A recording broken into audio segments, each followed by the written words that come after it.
გურჯაანის მუნიციპალიტეტის მერის მოადგილედ ვაჟა ბენაშვილი დაინიშნა. იგი კულტურის, განათლების, სპორტისა და ახალგაზრდულ საქმეთა ჯანმრთელობის დაცვის, სოციალური მომსახურებისა და ზედამხედველობის სამსახურებს უხელმძღვანელებს. ვაჟა ბენაშვილი მანამდე იყო გურჯაანის სამხატვრო სკოლის დირექტორი. თემაზე ვრცლად მასთან ვისაუბრებთ. გამარჯობა, მადლობა რომ მონაწილეობთ ჩვენს გადაცემაში. გამარჯობა, მოგესალმებით. პირიქით მადლობა მოწვევისთვის. ძალიან სასიამოვნოა ყოველთვის თქვენთან ვიზიტი. პირველ რიგში საინტერესოა როგორ შეირჩა თქვენი კანდიდატურა ამ თანამდებობაზე. ფიქრობ ალბათ ჩემი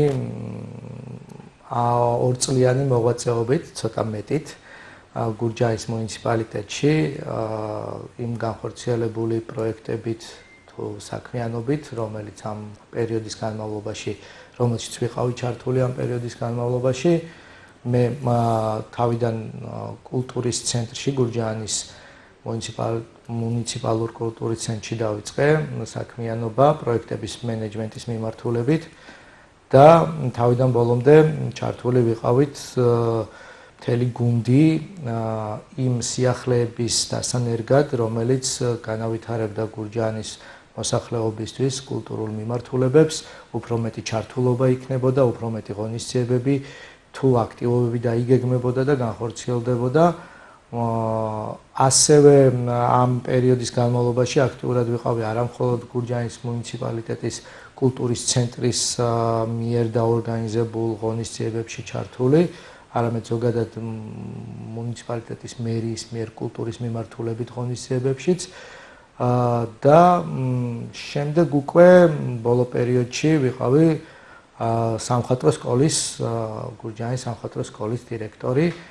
აი ასე მოვედი დღემდე და დღეს თქვენ წინაშე უკვე ამ ახალი პოზიციით გახლავთ. უფრო ვრცლად მოგიყევით რა პროექტები განახორციელეთ უშუალოდ თქვენი დახმარებით? პირველი ამოცანა და მიზანი რეალურად იყო ის, რომ როდესაც მე ჩამოვედი გურჯაანში ახალ გუნდთან ერთად, ბატონი ბექასონ ღულაშვილი დაინიშნა იმ პერიოდში დირექტორად გურჯაანის კულტურის ცენტრის და ჩვენ რეალურად გვამოძრავებდა ერთი ყველაზე ისეთი მნიშვნელოვანი, ვფიქრობ ძალიან მნიშვნელოვანი მიზანი, რომ მრავალფეროვნება შეგვეტანა გურჯაანის კულტურულ ცხოვრებაში და ეს ყოფილიყო არა მხოლოდ ღონისძიებების თვალსაზრისით, არამედ მიგვეცა საშუალება გურჯაანელი ახალგაზრდებისთვის, ბავშვებისთვის უფრო მეტი საშუალებები ჰქონოდათ სხვადასხვა მიმართულებით სწავლების, განვითარების, რა თქმა უნდა, კულტურულ შემოქმედებით სფეროებზე მაქვს აქცენტი გაკეთებული და მთელი გუნდი ჩავებით, ასე ვთქვათ, ამ მიზნის მიღწევისთვის.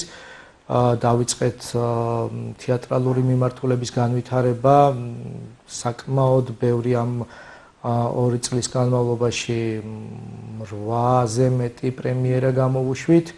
ასევე ძალიან ბევრი გასტროლები დაიგეგმა, როგორც ჩვენთან, ასევე ადგილობრივი ახალგაზრდებისგან შემდგარი დასის მონაწილეობით დადგმული სპექტაკლი წავიდა სხვა რეგიონში, ამ შემთხვევაში ჰქონდა შარშან გასტროლი სვანეთის მუნიციპალიტეტში, სადაც ძალიან დიდი წარმატებით ითამაშეს და დიდი მოწონება დაიმსახურეს სვანი მაყურებლების მხრიდან. ძალიან ბევრი ურთიერთობები ჩამოყალიბდა სხვადასხვა რეგიონის კულტურის ცენტრებთან.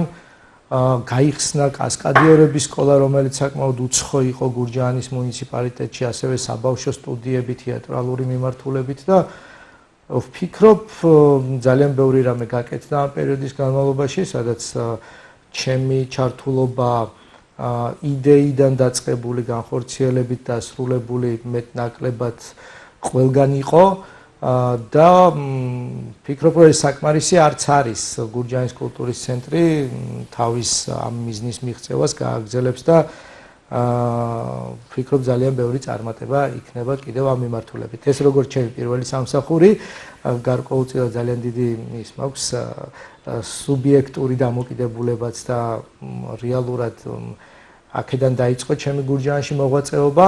შემდეგ უკვე სამხატვრო სკოლა, როგორც მოგახსენეთ, სამხატვრო სკოლაში არ მომიწია მე დიდ ხანს მოღვაწეობა, თუმცა ვფიქრობ, რომ ის გეგმები და ის იდეები, რომელიც გარკვეულწილად დავიწყე მუშაობა და განსახორციელებელია, ვფიქრობ, რომ ეს გაგრძელდება და ბავშვები, რომლებიც სამხატვრო სკოლის მოსწავლეები არიან, ბევრ საინტერესო პროექტებში ჩაერთვებიან. ამაზე ვეცდები, რომ პირადად საკმაოდ აქტიურად ვიზრუნო. და აი დღეს უკვე, როგორც წეგან გითხარით, გახლავართ გურჯაანის უკვე მეორე დღეა გურჯაანის მუნიციპალიტეტის მერის მოადგილე და აქვე ვისარგებლებ შემთხვევით და ძალიან დიდ მადლობას გადავუხდი პირადად ბატონ გიორგის ნდობისთვის და მიხარია რომ ამ გუნდის წევრი გავხდი, რომლის იდეებიც და მიზნებიც დაემთხვა ჩემს იდეებს და მიზნებს და ვფიქრობ ძალიან ბევრ სიახლეს და ძალიან ბევრ საინტერესო ამბავს შევქმნით და განვახორციელებთ ერთობლივად გურჯაანში. დიახ, თქვენ ახსენეთ რომ ჩამოხვედით, ძირითადად გადინება ხდება ხოლმე ახალგაზრდების რაიონიდან. აი თქვენ როგორ მიიღეთ გადაწყვეტილება, რომ თბილისიდან დაბრუნებულიყავით? ეს თემა ძალიან საინტერესო კითხვაა, მადლობა. ეს თემა ძალიან პრობლემურია ზოგადად საქართველოს რეგიონებში, ძირითადად ხდება ხოლმე ახალგაზრდების გადინება და ამას გარკვეული მიზეზებიც აქვს, ყველასთვის ცნობილია ხომ, რომ რეგიონებში ნაკლებად არის, სამწუხაროდ ნაკლებად არის ახალგაზრდების განვითარებისთვის საჭირო ინფრასტრუქტურა იქნება ეს თუ სასწავლო საგანმანათლებლო ცენტრები. სწორედ ეს იყო მიზეზი დაბრუნების, ასე ვთქვათ, ჭყალებში დაბრუნების, ზოგადად რეგიონში მოღვაწეობის, იმიტომ რომ სხვა შემთხვევაში თუ ჩვენ არ შევქმნით ჩვენს გამოცდილებას თუ არ მოვახმართ რეგიონს, არა მარტო გურჯაანს, ამ შემთხვევაში ზოგადად საქართველოს მასშტაბით ვფიქრობ, რომ ეს ძალიან აუცილებელია, რომ რეგიონებში ჩავიდნენ ახალგაზრდები, გამოცდილი კადრები, რომლებიც შექმნიან იქ ადგილზე ისეთ გარემოს, რომ ახალგაზრდებს გაუჩნდეთ სურვილი, შეიძლება სწავლა-განათლება მიიღონ სხვაგან, მაგრამ დაბრუნდნენ და ეს სწავლა-განათლება, გამოცდილება მოახმარონ საკუთარ რეგიონს და ბევრი სასიკეთო რამ გააკეთონ. აი ეს იყო ზუსტად ეს მიზეზი, ეს ამოცანა ჩემი აქ მოღვაწეობის და ვფიქრობ, რომ ბევრ საინტერესო რაღაცას ვაკეთებთ ამ მიმართულებით. მე წეგან გამომრჩა მე თქვა, რომ გურჯაანის კულტურის ცენტრთან არსებული ახალგაზრდული საბჭო, რომელთანაც მე ძალიან აქტიურად ვარ ჩართული და კოორდინატორი ვიყავი ამ საბჭოში, ეს არ ნიშნავს, ჩემი ახლანდელი პოზიცია არ ნიშნავს, რომ ამ საბჭოსთან რაიმე შეიცვლება ყველა ის გეგმა და პროექტი, რომელიც დაგეგმილი გვაქვს განხორციელება და კიდევ უფრო მეტად ვიქნები მათი მხარდამჭერი და ზოგადად მსგავსი პროექტების, რომელიც ახალგაზრდების განვითარებას ეხება და ზუსტად ეს იქნება, ვფიქრობ, ის მნიშვნელოვანი დეტალი, რომლითაც გარკვეულწილად შევქმნით ისეთ ამინდს, რომ ახალგაზრდების გადინება შემცირდეს და ან გადინებული ახალგაზრდების დაბრუნება მოხდეს გურჯაანში. აი ერთ ფაქტსაც გეტყვით, როდესაც ჩვენ დავიწყეთ თეატრალური მიმართულებით განვითარება გურჯაანის კულტურის ცენტრში, გურჯაანის ახალგაზრდები, რომელსაც თეატრალური განათლება ჰქონდათ მიღებული და გურჯაანში არ მოღვაწეობდნენ, ასეთი ახალგაზრდები დაბრუნდნენ და დღეს უკვე გურჯაანის კულტურის სცენაზე სხვადასხვა სპექტაკლებში მოღვაწეობენ. ეს ერთ-ერთი ძალიან მნიშვნელოვანი ნაბიჯია და ვფიქრობ, ძალიან ბევრი რამ შეიძლება კიდევ ამ მიმართულებით განხორციელდეს. თქვენ შესახებაც მოგვიყევით, რა კავშირი გაქვთ გურჯაანის მუნიციპალიტეტთან? მე ვარ კახეთიდან წარმოშობით, მაგრამ რაიონი სხვა არის ჩემი, დედოფლის ხაროს რაიონიდან ვარ. იქ დავიბადე, სკოლა შემდეგ დავამთავრე თბილისში. დავამთავრე უნივერსიტეტი თბილისში და ჩემი შემდეგ უკვე მოღვაწეობით და დაგროვილი გამოცდილებით, ასე ვთქვათ, გურჯაანში, როგორც ერთ-ერთ ძალიან მნიშვნელოვან კახეთის ერთ-ერთ ძალიან მნიშვნელოვან რეგიონში დავბრუნდით სწორედ იმ მიზნით, რომელზეც წეგან გესაუბრეთ და იქიდან გამომდინარე, რომ ძალიან ბევრი საინტერესო თანხმედრა მოხდა ჩემსა და გურჯაანში მოღვაწე ადამიანებს შორის უკვე ამდენი ხანია მოღვაწეობ გურჯაანში. დიახ. საკმაოდ საპასუხისმგებლო სამსახურების ხელმძღვანელობა ჩაგებარათ და რა ხედვა და გეგმა გაქვთ, რომ ეს მიმართულებები მუნიციპალიტეტში განვითარდეს? კი ბატონო, საკმაოდ მნიშვნელოვანი მიმართულებებია, სოციალური მიმართულება, ზედამხედველობა და კულტურა, როგორც წეგან აღნიშნეთ. კულტურაზე თითქმის ისაუბრეთ. დიახ, მაგრამ ეს ისეთი თემაა, რომელიც ესე არ არის ამოწურვადი და ვფიქრობ, რომ საზოგადოებისთვის კულტურული განვითარება და კულტურის სფეროების უფრო მეტად დახვეწა ყოველთვის ძალიან მნიშვნელოვანი იქნება და ძალიან ბევრ რაღაცას შეუწყობს ხელს. რაც შეეხება სოციალურ მიმართულებას, რომლის კურატორიც ამ ჩემი ახალი თანამდებობით გახლავართ, ვფიქრობ, რომ საზოგადოებისთვის და ზოგადად ქვეყანაში ყველაზე მნიშვნელოვანი მიმართულებაა.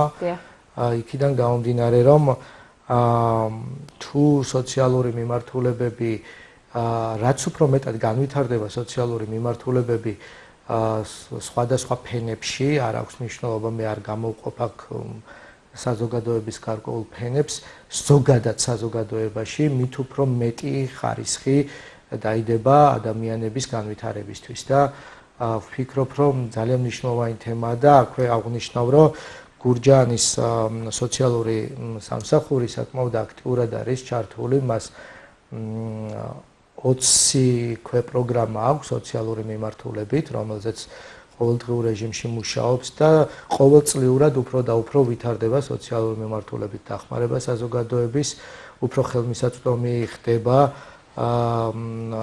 მოსახლეობის ჩართულობა სხვადასხვა სერვისებში, რომ მათ გაუადვილდეთ მიიღონ ყველა ის ბენეფიტი, რაც შესაძლებელია ამ ეტაპზე და ვიცი, რომ ბევრი საინტერესო გეგმებიც არსებობს კიდევ უფრო განვითარებისთვის. ამ მიმართულებით ბიუჯეტიც ყოველწლიურად უფრო მეტად იზრდება და ძალიან ბევრი სამსახური არის ჩართული. მეც, რა თქმა უნდა, უკვე გუშინდელი დღიდან აქტიურად ჩავერთი ამ მიმართულებით და მაქვს გარკვეული იდეები, რომელსაც პერიოდულად შემდეგ გაგიზიარებთ კიდეც.